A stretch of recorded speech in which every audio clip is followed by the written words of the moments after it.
I want to talk to you a little bit about exercise guidelines for senior and geriatric dogs.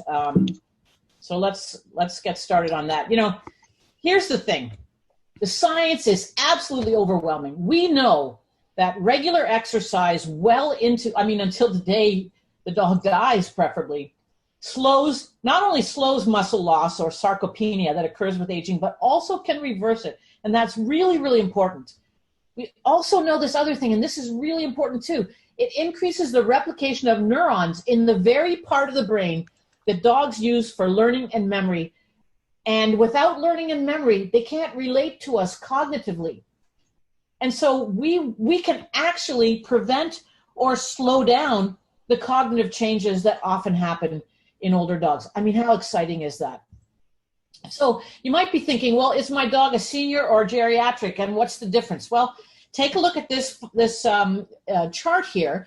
We've done a lot of work to figure out exactly what age, what is the age equivalence between dog years and human years. And you know, there's lots of different publications about with a lot of different ideas, and we kind of put them all together in this chart for you. But take a look at the bottom for the senior and geriatric dogs. We figure, okay, senior humans, 51 to 75, okay? When I'm 74, I think that number might get extended to 80. But anyway, so dogs age differently depending on what their adult weight is.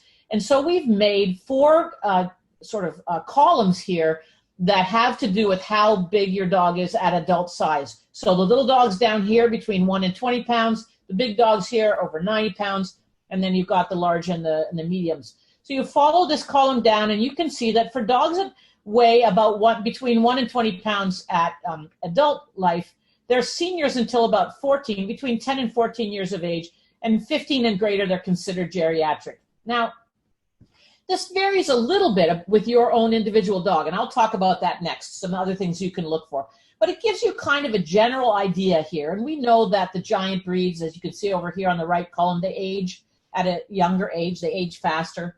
But it gives you kind of an idea whether your dog would be considered a senior or geriatric dog. But then you also have to look at the signs of aging in your particular dog. So in senior dogs, what we see is kind of mild slowing of athletic abilities. You might see slower agility or fly ball times, for example. Early signs of aging, such as graying of the coat, particularly on the face in many breeds of dogs. And then you'll probably see early signs of hearing loss or vision changes, such as those cloudy lenses you see that indicates that your dog has presbyopia, just like humans get after about age 50. When we're talking about geriatric dogs, we start to see some additional things. We see reduced interest in physical activity sometimes, and actually quite often. We see atrophy of muscles along the spine particularly, and that's called sarcopenia. We also see some degenerative changes, particularly of the musculoskeletal area, such as arthritis. But here's the thing I want to tell you about, and I want to interrupt myself here to tell you about something. Probably all of you have known dogs that in their older years had to be euthanized because they, quote, couldn't get around anymore. Maybe they couldn't even stand up from a sit. Maybe they couldn't go up a couple of stairs. Maybe they were slipping and falling on floors all the time. And it just seemed like their quality of life had declined, and it's time for them to be euthanized. You know, as a pathologist, I did postmortems on a lot of these dogs, and what did I learn? They didn't have arthritis. They didn't actually have musculoskeletal disease. Most of them just had weakness. How sad is that? When we know that that can be changed by fitness programs.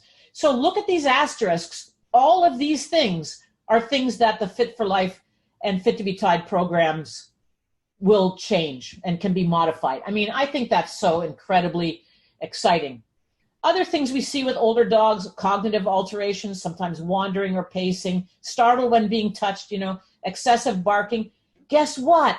Fitness exercises can also modulate that.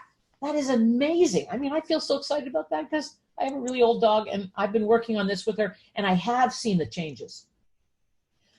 So what do we need to do, especially for the oldies?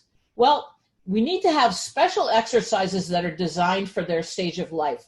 not only the exercises themselves and how we modify them to keep increasing strength. And of course, we do want to keep increasing this dog's strength. There's no reason why we can't, although we might have to do it at a slower pace. We still want to do that. But you need specific instructions on how to keep muscle building while you keep your dog safe from injury, because they do risk injury a little bit more. Details on how to recognize if your dog is experiencing difficulty.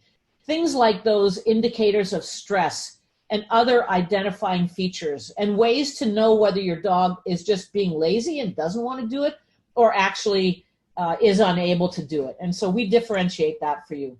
Also, how do you modify the warm-ups and cool-downs? You know, you think about a dog getting ready to go into an active performance ring and they're doing all this tugging and everything. That might be true for an older dog, but as they get a lot older, they start to not want to do those kinds of things, and maybe they're at a little bit more of a risk for injury from stretching. So we discuss that as well.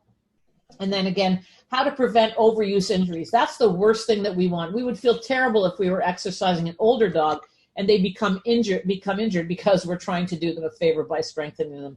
So these are the kinds of things that we have specially designed for the oldies in our program. And I think they're such deserving dogs. It's just exciting to be able to do that.